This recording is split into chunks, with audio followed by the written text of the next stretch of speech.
Are you too old to be liking video games? Are you immature for enjoying Mario, Pokemon, or similar games like that? So today, we're going to talk about that, guys.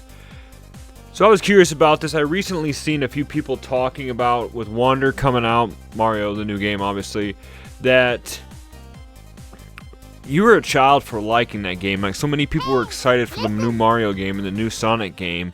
And yeah, like I said, I've seen obviously clickbait titles and everything, which this one will probably have to really reel you in, guys. But in all honesty, is it immature to like video games, or should it be something that you stop after a certain age? I've had this discussion before, but it was titled something different. Basically, are you too cool to like nerdy stuff, and how it's cooler nowadays to like the nerdy stuff?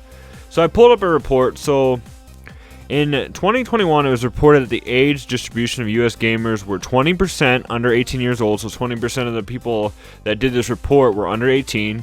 38% were in between 18 and 34. 14% were in between 35 and 44. 18 and 34 was the first one. This was it. And then 12% were in between 45 and 54, with a 9% in between 55 and 64 years old. And 7% of the people reported were over 65 years old. So I want to meet these cool people that are over 65 years old that are still playing video games, guys. So that just tells you right there that only 20% of the people that reported in this report were under the age of 18. So I know when we talk about video games and stuff, we always associate it with being a kid's thing. But in actuality, is it only for kids? So it says, another thing that I pulled up too, the average gamer age is millennials and Gen Xers, which is obviously the 18 to 34 years old, and 35 to 54 years old back in 2019. So that being said, are you too old to be playing Mario games? Obviously not. Now, people just associated video games with being kid-like because it was something that kids really enjoy, and a lot of times something that they do. So me personally, growing up, obviously I've been playing video games since I could hold a controller. And I, unlike some of my few friends, actually never grew out of playing.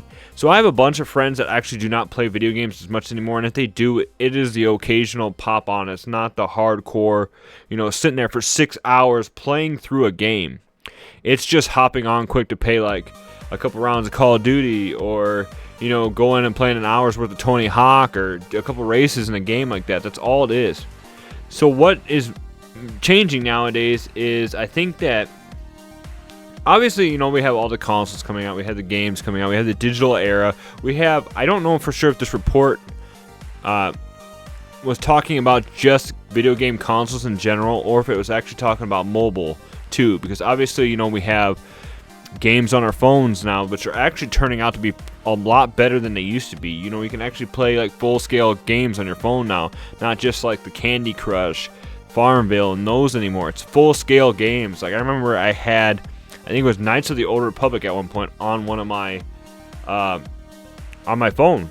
So the full-scale games. So I mean, there's so much more options, and like I said, on the go. Now, obviously, we used to have Game Boys. We used to have Game Boys Advance, Game Gears, and stuff like that. But in the modern era, it's a lot easier to get into playing these games now. And that just goes along with like movies and stuff. Like, it's a form of art, in my opinion. I mean, obviously, there's some basic bare bones games where it's just like I said, the Tony Hawk, where it doesn't even really have a storyline. It's just go. And some of the racing games, like, your only objective is, I just need to win. But I mean, you have like full-scale artistic adventures, and I can give you one big example right now. I'm playing through Baldur's Gate 3, and this is huge, guys. There is so much to do in this, and it's just like it is a full-on like days and days of adventures. I've already put like 30 hours into this, and I missed so much stuff already that I'm able to go through and do another campaign when I'm done. And yeah, there's just so much to do, and there's just games, like Dark Souls, Metal Gear Solid. Like, Metal Gear Solid is straight up like a movie, guys. And I know with the recent release of the Metal Gear Solid collection, a lot of people that have not been able to enjoy those games when they were kids are now going to be able to go back to enjoy those games. So that's just awesome to see. And I just don't like, I think it's changed in the generations too. Like, I think the generations before us, the boomers and stuff like that, they were, I'm not saying this if you're a boomer, because obviously, like I said, there is people that are 44 years old, 45 to 54%, 12% of them were playing, so they're still out there. But the normies, I like to call them, the people that don't play games, like my dad and stuff, like, I remember when I was still 20-something and playing video games, and he's just still like, you still play video games? And it's like, yeah, dude, I still like hardcore play video games, and I have a bunch of friends that do it too. And it's just becoming more, what do I want to say, kind of like the whole nerd thing. It's cool to be a nerd now. It's cool to like Marvel. It's cool to do that. I think it's becoming more generally accepted within the public to play games. So we all saw the big cultural shift when games like Minecraft, Fortnite, and all of them really took off. I mean, it wasn't just kids playing. It was kids playing with adults. And it was just people dedicating hours and hours to building. Minecraft, I wasn't a hardcore player, but I believe that was one of the great games that really brought a lot of people together. I mean, just a simple thing of the casual music, the no advanced storyline, just build. And I remember playing with my kids when they were, my older boys, when they were into it, and my youngest Anakin, he's getting into it now too. So it's kind of fun to go back and revisit some of these games. But this is advanced. I mean, but age-wise, it's something that an 8-year-old can pick up right away. And it's also something that, like I said, a 60-year-old could pick up. And I don't like the fact that, when people used to say that video games were just for kids, it really isn't.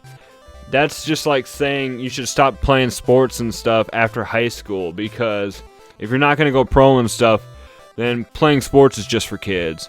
And, everything like that, which I don't agree with. I mean, you go on and do what you guys want to do. Play sports, lift weights, do all that stuff. It's not just for kids and stuff like that. So I just want to know what you guys think about this subject. Obviously, this isn't one of my longer videos, but this is my honest-to-God truth of what I think of the matter is. Obviously, I support gaming on all levels for all ways of life. Kids, girls, boys, everything. I don't think that it should be discriminated against, and I actually enjoy the fact that nowadays that it's not becoming taboo for gamer girls. Like, I know growing up that if you found a girl that actually liked to play video games, it was like a unicorn, It was like, I mean, you actually play? No, really, you play, though. You're not just, like, playing Mario. No, I play Final Fantasy or, like that, and it's just like, holy crap, you did not expect that. Just kind of like when you'd randomly stumble upon people that played D&D that you never knew would. It's just cool to see that. So that being said, I want to know in the comments below what your guys' opinions on this. Have you ever heard that statement, even, to this day, that, man, you're too old to be playing video games. You're too old to be collecting toys. You're too old to be doing this. Obviously, we gotta not care what they say, guys, because it's all about us. It's what we like to do. If I really was worried about what people would think about me, I wouldn't be posting, these videos and showing this stuff in the back. I do talk on the channel about how I used to be a little bit more faker when it came to videos and giving you guys a false reading, a false personality and everything with that. But now we're just doing videos that I want to talk about and the truth of the matter and what my raw, honest opinion about that is. So I want to know what your guys' raw, honest opinion about it. Let me know in the comments below what you guys think about this. As always, I like to comments are the best things in the world to me, so make sure that, you got that split second just to say what's up, or just to say hi. I love the comments more than the subs and the views and everything. Just to see that you guys want to interact and build this community is what I love. So, it's my statement here that I always focus on trying to reply to any comment that is on there. So, make sure you guys comment below. But as always, stay retro, my friends, and you know what? Hopefully you're not too old for me to see you in the next video. Peace out, guys.